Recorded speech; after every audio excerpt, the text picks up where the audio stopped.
Dari legenda Atlantis sampai laboratorium bawah laut modern, manusia selalu mencoba menaklukkan laut. Tapi apakah mungkin bisa benar-benar tinggal di sana? Selamat datang di kota bawah laut.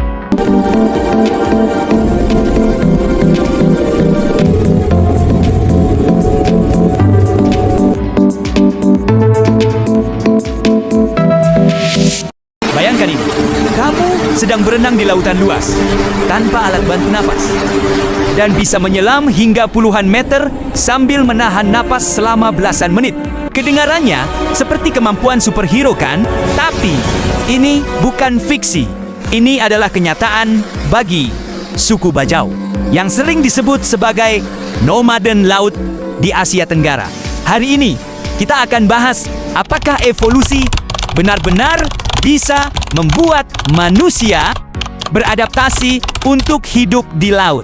Dengan suku Bajau sebagai contoh hidupnya, saya akan ceritakan ini seperti dongeng petualangan, biar lebih seru dan mudah dicerna. Siap, ayo kita selam. Pertama-tama, mari kita pahami dulu apa itu evolusi. Evolusi bukanlah perubahan mendadak seperti di film-film superhero.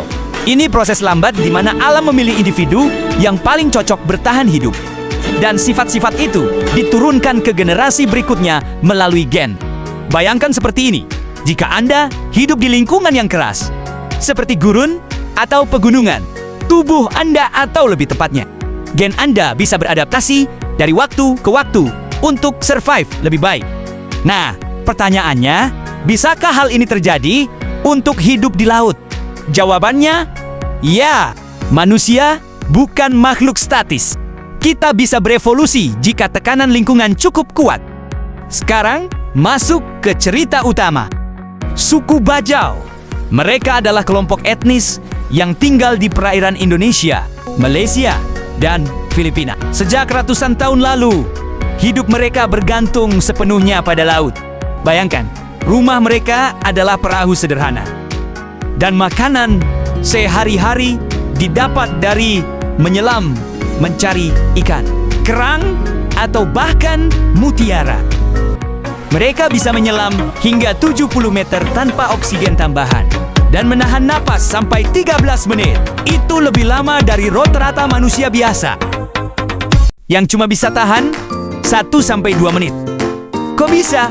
Ternyata ini bukan cuma latihan, tapi adaptasi genetik sungguhan. Penelitian ilmiah menemukan bahwa suku Bajau punya limpa yang lebih besar dari manusia pada umumnya. Limpa itu seperti bank oksigen cadangan di tubuh. Saat menjelam limpa, ini melepaskan sel darah merah beroksigen ekstra, membantu mereka bertahan lebih lama di bawah air. Adaptasi ini mirip dengan mamalia laut, seperti anjing laut atau lumba-lumba. Dan yang menarik, ini disebabkan oleh varian gen khusus bernama PDE10 bukaan diafragma yang dipilih oleh evolusi karena gaya hidup mereka yang ekstrem. Para ilmuwan dari Universitas California dan Copenhagen menemukan ini melalui studi genom pada 2018, membandingkan Bajau dengan suku tetangga yang hidup di darat. Jadi generasi demi generasi, mereka yang punya limpa lebih besar, lebih sukses berburu di laut, punya lebih banyak anak, dan gen itu menyebar luas. Tapi, tunggu! Dulu apakah ini berarti semua manusia bisa berevolusi jadi seperti ikan? Tidak! Evolusi butuh waktu ribuan tahun dan tekanan konstan. Suku Bajau sudah hidup seperti ini selama berabad-abad. Mungkin sejak 1000 tahun lalu. Di era modern dengan teknologi seperti kapal dan alat selam, tekanan itu berkurang. Jadi, adaptasi baru mungkin nggak muncul lagi. Tapi, cerita Bajau membuktikan bahwa ya, manusia bisa berubah untuk hidup lebih harmonis dengan laut jika alam memaksa kita. Kesimpulannya, evolusi bukan mitos ini. Fakta ilmiah yang hidup di suku Bajau, mereka adalah bukti bahwa tubuh manusia fleksibel, bisa menyesuaikan diri dengan lingkungan ekstrem.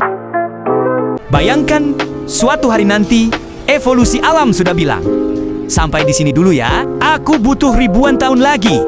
Kalau mau kasih kalian insang, tapi manusia kan nggak sabar.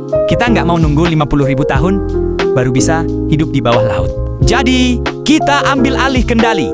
Ini bagian kedua ceritanya. Ketika evolusi tidak cukup, teknologi melanjutkan sisanya. Suku Bajau sudah membuktikan batas biologis kita bisa digeser sedikit. Tapi teknologi, dia nggak main-main.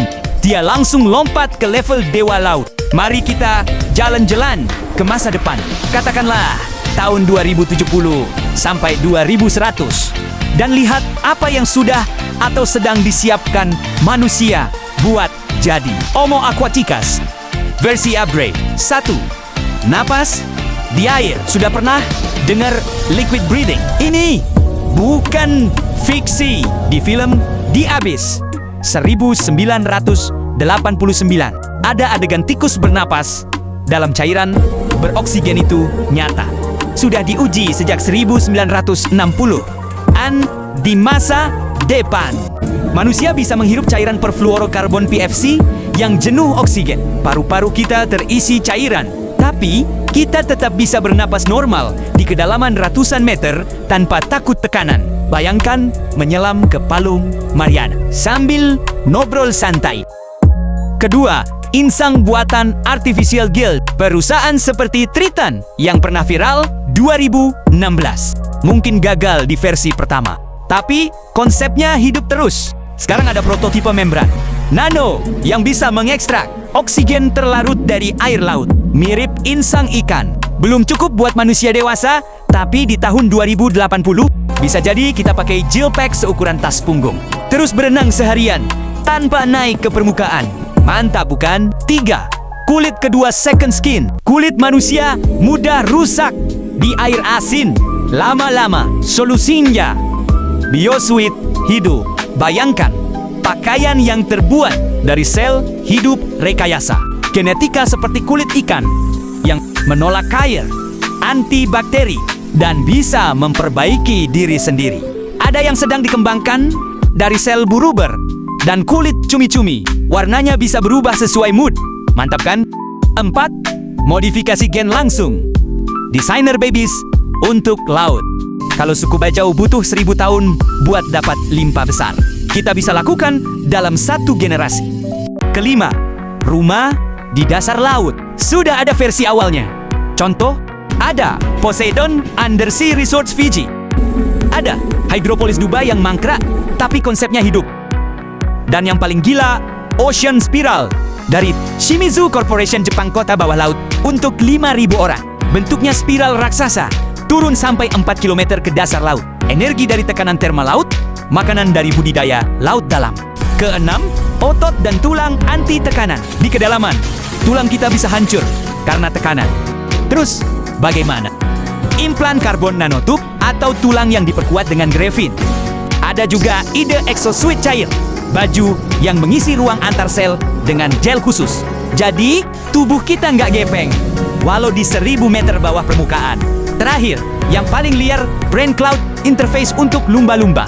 Bayangkan, kita bisa ngobrol langsung dengan lumba-lumba, ikan paus raksasa, lewat implan otak. Kita nggak cuma hidup di laut kita, jadi bagian dari ekosistemnya.